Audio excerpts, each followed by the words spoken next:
Super Mario 3D World plus Bowser's Fury just released to pretty high praise. So far, this has been one of the very few Wii U ports to get pretty positive feedback. Oftentimes, the other ports have been criticized for being too expensive or not adding enough to justify the price. Sure, there were some people like that here, but that will be the case no matter how much is added. Most people agree that this is the best Wii U port since the first one, Mario Kart 8 Deluxe. My question for this video is, which of these two are actually better? Was Mario Kart 8 Deluxe a better port, or was that 3D World? That's what I want to come to a conclusion on today. Now keep in mind that this is judging how good of a port it is, not necessarily what's the better game. You can bring over the greatest game of all time and have it be considered a bad port if you add nothing new to it. So then, what makes a good one? Well, good ports will add in more content to a game that justify rebuying it again. So the easiest way to think of this question would be which game got the better new additions. So in this video I'll be covering all of, or at least most of the new additions for each game in order to figure out which one was the best Switch port. If you enjoyed this video, please make sure to leave a like, and since only a small percentage of my viewers are subscribed, I would greatly appreciate it if you subscribed as well. So without any more delay, let's take a look at Mario Kart 8 Deluxe and 3D World plus Bowser's Fury to decide which one in the end was the best port. Now something that makes these games pretty easy to compare are the fact that they basically both have a main mode ported over and a brand new mode made for this release. Each of their main modes, the general racing for Mario Kart 8 and the normal campaign for 3D World, did both receive changes, so we'll start by comparing those to see which one got the better deal. 3D World got fewer changes, so we'll go ahead and start there. The main one you'll notice first if you came off the Wii U version is that the speed has been significantly increased. To me, the original did feel a bit slow, so I welcome this change. I would be wrong though to say that this was 100% liked by everyone, as a lot of 3D World veterans did get annoyed by the new speed and may have noticed that Toad is a bit too fast. For people used to the old speed, it was certainly something to get used to, but I personally think that this makes the game way more fun. I hate going slow in games, and this speed just feels right. Plus it makes multiplayer more chaotic, and in my opinion that's way better. Maybe for the 3D World competitive scene, multiplayer chaos isn't that fun, but I've always been a fan. I think the general thoughts is that this was a good change though, and I'll be counting it as such. One thing though that I think was seen as a pretty unanimously good change was the addition of a brand new dive move. This is seen in many of the other 3D Mario games, and it lets Mario go a bit of extra distance in the air. Now on the dive tier list, this is certainly the worst variation of the move. It drops way quicker than the others, so comparing it to Odyssey's dive, it isn't as helpful. That's not to say it isn't helpful at all though, it still makes many new fun jumps like these possible. I like playing Mario games while doing fun and tricky jumps, and the dive opens up many new ones, so this was definitely a nice addition. I would have liked it if it did not drop you down so quickly, but I'm still happy it's here. It's a lot of fun to be able to use, and I think it does drastically improve the movement in this game. Also, you can't dive with the Tanuki suit, that's kinda dumb. One minor addition is the snapshot mode from Odyssey being added. Setting up and taking pictures is a lot of fun here. This also gives stamps a brand new use after Miiverse was executed. Basically, you can now place them onto any surface in a photo that you're taking, which is a really clever way of doing it. Mario Kart 8 Deluxe just completely cut the stamps from the original game, so yeah, big points to 3D World here. Captain Toad levels can now be played in multiplayer, which is nice, but definitely the smallest change here. As for the biggest and final change though, they added online multiplayer with friends. This is a massive addition as it opens up new opportunities to play this game with people you may not have been able to before. Unfortunately, it doesn't really run the greatest if you are far away, but nonetheless this is a quite big change. It's more of an accessibility one though, rather than gameplay. If you're going to be playing alone, then this won't affect you at all. So in summary, the main mode of 3D World, there were 5 main changes. Faster speed, a new dive, a new snapshot mode, multiplayer and Captain Toad levels, and online multiplayer. There are of course a few more like UI changes and moving the gamepad functionality to a pointer, but those are the 5 main important ones. These are certainly solid, though a lot of people were hoping for a new character or two, which I can't deny would have been nice. But anyways, now let's go ahead and see what Mario Kart 8 Deluxe added to its racing mode. The first thing I think is important to mention is that Mario Kart 8 Deluxe has all of the DLC from the original game already included. That's about $12 worth of extra content right there, including 16 tracks, about 6 characters, and a bunch of car parts, along with extra Shy Guy and Yoshi colors. This isn't technically new content since it was DLC in the original game, however this extra content is included without any extra purchase, so for people that didn't get the DLC originally, this will be a much bigger deal.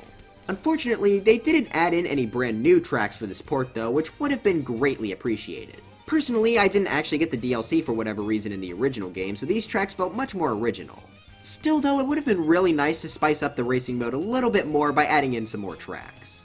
Alright, but onto some of the actual new additions. First we have my personal favorite, brand new characters. Bowser Jr. was added back in, which, I mean, he should have been there from the beginning, all the other Koopalings are here, but it's definitely nice to have him now. King Boo was a fun character to add back as he's a fan favorite, even though my brother hates him for not using the Luigi's Mansion design. Joining Link and the Animal Crossing characters, the Inklings from Splatoon were added into Mario Kart for the first time. These 4 franchises are basically what Nintendo considered to be their big 4 at the moment, so it makes sense that they're all repped in what's probably their biggest franchise at this point.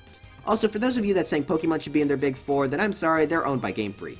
Also, Pokemon's back. Gold Mario was added in as a recolor from Metal Mario, which is unlocked after winning all 200cc cups, which is cool. Nothing really special there, but if him being in the game helps you sleep better at night, I won't judge you. But the absolute most important new character by far, Dry Bones. I was absolutely freaking out when I saw him in the original trailer. I'm sure most of you know by now, but for those of you that don't, Dry Bones is my favorite video game character who should really be added to Smash Bros. Dry Bones for Smash. But yeah, I was heartbroken when he wasn't in the original game because he was always my main in anything he was in.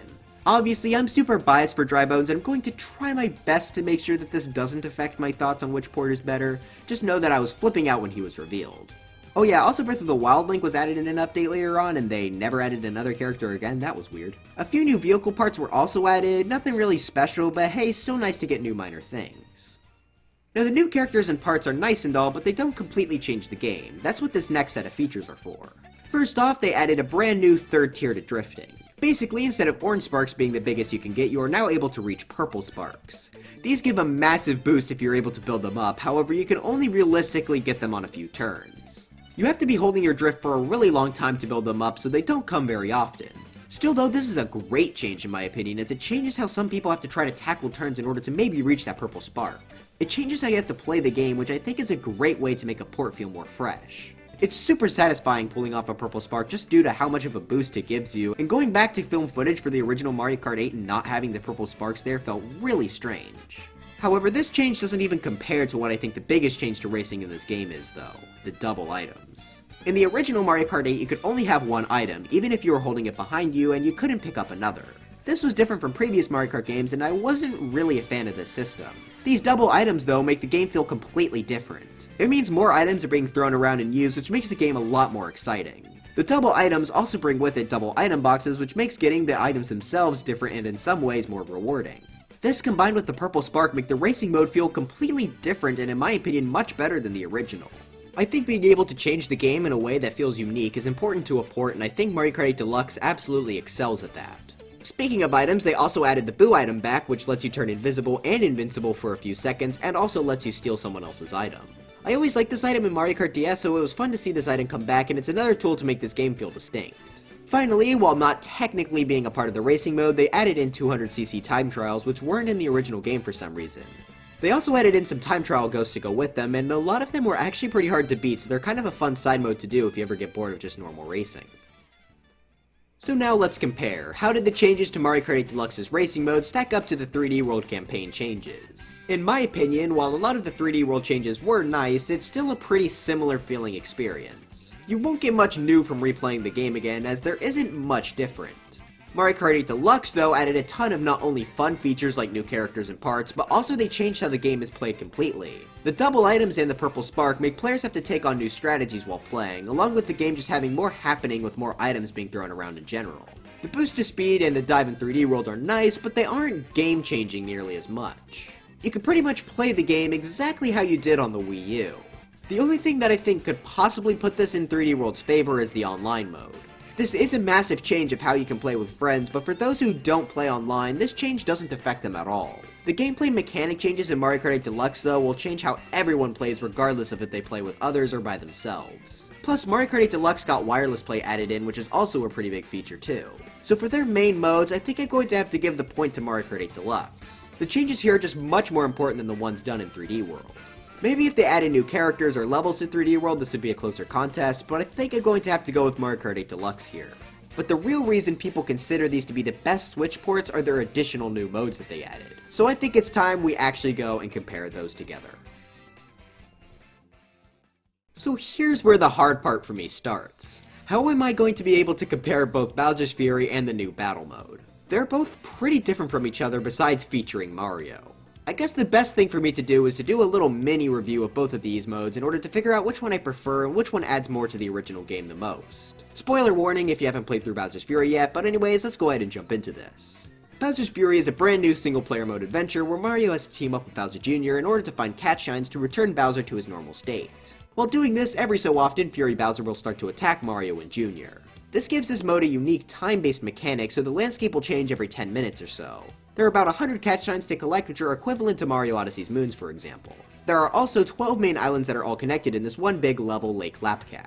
Since this is ported from 3D World, the engine is the same and you can also use the power-ups from the game here. The only major change from 3D World, besides obviously making it non-linear, is that Mario can now move a full 360 degrees instead of the only 8 directions he can in the original. This mode is pretty short, only taking about 6 hours to 100%, though this is still a decent amount of time for a new mode. Exploring around is a lot of fun, and as you know, I'm a big Odyssey fan, so I appreciated this new sandbox-style side mode a ton.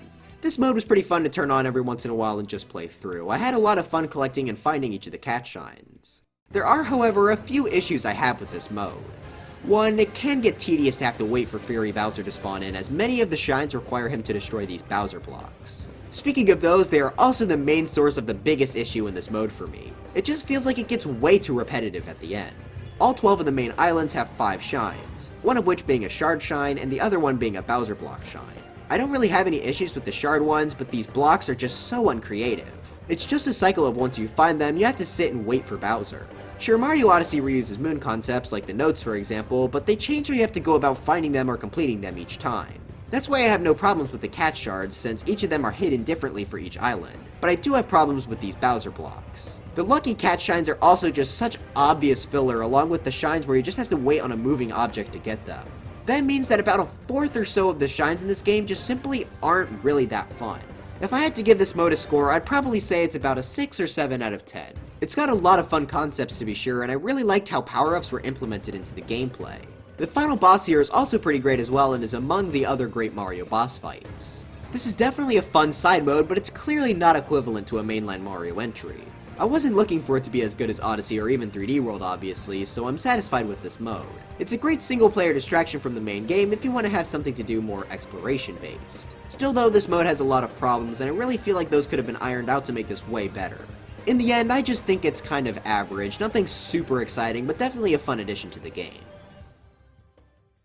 Now we have our Mario Kart 8 Deluxe's new battle mode. Okay, well technically Mario Kart 8 had battle mode, but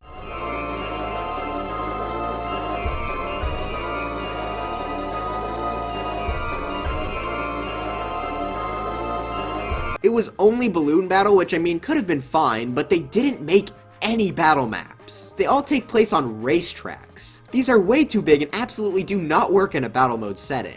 Mario Kart 8 was the last in a string of pretty mediocre or even trash battle modes. It seemed like every game since Wii was just neglecting battle mode more and more. Mario Kart DS's battle mode was fantastic, and I remember playing that constantly with my family. But then Wii happened and it just stopped being good. For like 9 years. This all finally changed once Mario Kart 8 Deluxe was revealed though, where it completely revamped battle mode. There were actual battle courses this time, which are just so great to see, and they're all pretty solid. Sure, many of them are based on pre-existing track looks, but in all honesty, I really don't care. My personal favorite is Battle Course 1, since I just like how simple it is, but Woohoo Town is also a great one. They even added one based off of Splatoon, Urchin Underpass, which I think is a lot of fun as well. I'd say the only one I'm not that big of a fan of is Battle Stadium. It's just a bit too big, but I mean it's not Yoshi Valley big, so it's still a huge improvement. Now just adding in new stages would have been decent enough, however they added in 4 more battle modes on top of the already existing Balloon Battle. They did change how Balloon Battle worked here though, so instead of being eliminated when you lose all your balloons, you could respawn, but your hit total would be halved. My least favorite of the new modes is Coin Runners, where players will compete to collect the most coins. This one is just kind of meh and is annoying when you get hit and lose like a third of your coins. Other than that one though, the other 3 new modes are absolutely incredible. Bomb Blast is basically Balloon Battle, except the only item you can get are bombs, and you can hold up to 10 at a time. I just love how chaotic this mode is, and fighting for hits and KOs is always a blast. I think my 2 favorites though are Shine Thief and Renegade Roundup. In Shine Thief, you have to try and hold onto a shine for 20 seconds, and if you get hit, you drop the item and the other players can pick it up. This is super intense, especially when it gets down to the point where everyone only has about 5 seconds left. Also, I did this while getting footage, which was some of the most fun I've had in a while.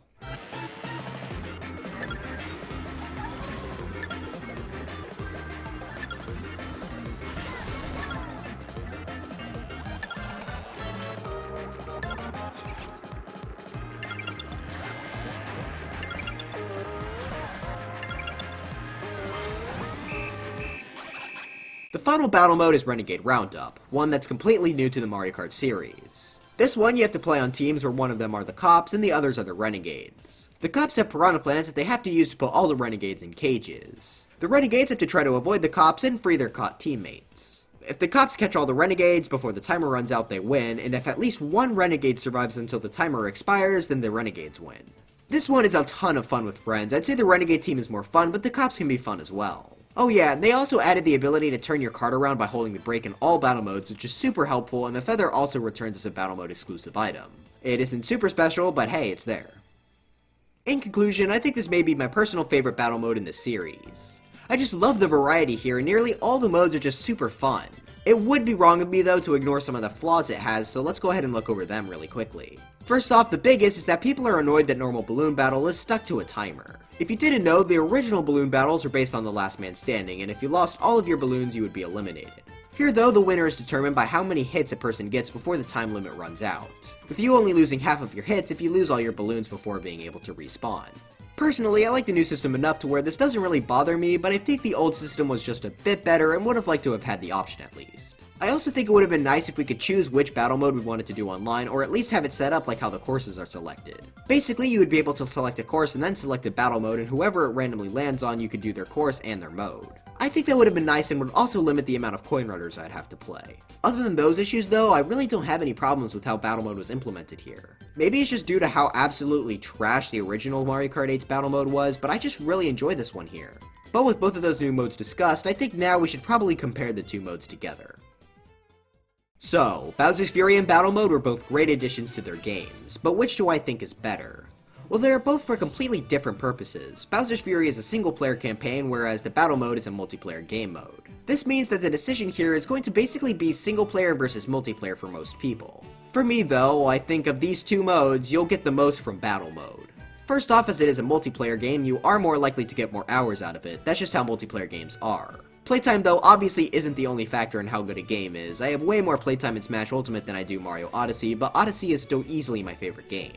Still though, I think Battle Mode might just be better than Bowser's Fury. There are 4 whole new modes, with 3 of them being incredibly fun. Bowser's Fury is also super fun, but I personally feel like its flaws do bring it down a decent amount, whereas the Battle Mode flaws don't really bring it down much for me.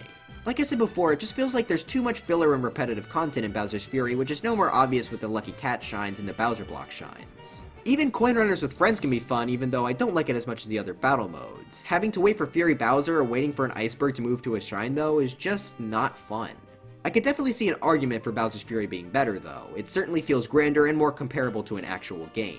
I just think I had more fun with Mario Kart 8 Deluxe's new battle mode, especially since I haven't had fun playing a battle mode in nearly 10 years. Bowser's Fury is a sandbox Mario game, but we just got Odyssey and also the 3D All-Stars collection, so in comparison, it's not that huge of a time gap since the last time I was able to play one like this. I might just be slightly burnt down on Mario games like this, so that might be why I think it's worse, but honestly, I just prefer battle mode. So while I know this is going to be controversial based on the poll I made on the community tab, I think I'm going to have to say the best Wii U port is still Mario Kart 8 Deluxe. Don't get me wrong, this was a very close competition, and if you think the other way around, that makes complete sense. But the pretty incredible battle mode and what may be more important, the major changes to the racing mode put this above 3D World for me. Every aspect of this game feels completely changed from the original, whereas 3D World's main mode feels pretty similar. So while 3D World plus Bowser's Fury put up a really good fight, I think I'm still going to have to give Mario Kart 8 Deluxe the title of the best Wii U port. But anyways, that's it for this video. Are you mad at me for not mentioning the Labo support in Mario Kart 8 Deluxe? Let me know in the comments. I know this conclusion was a bit controversial, but I hope you all were able to at least understand my perspective.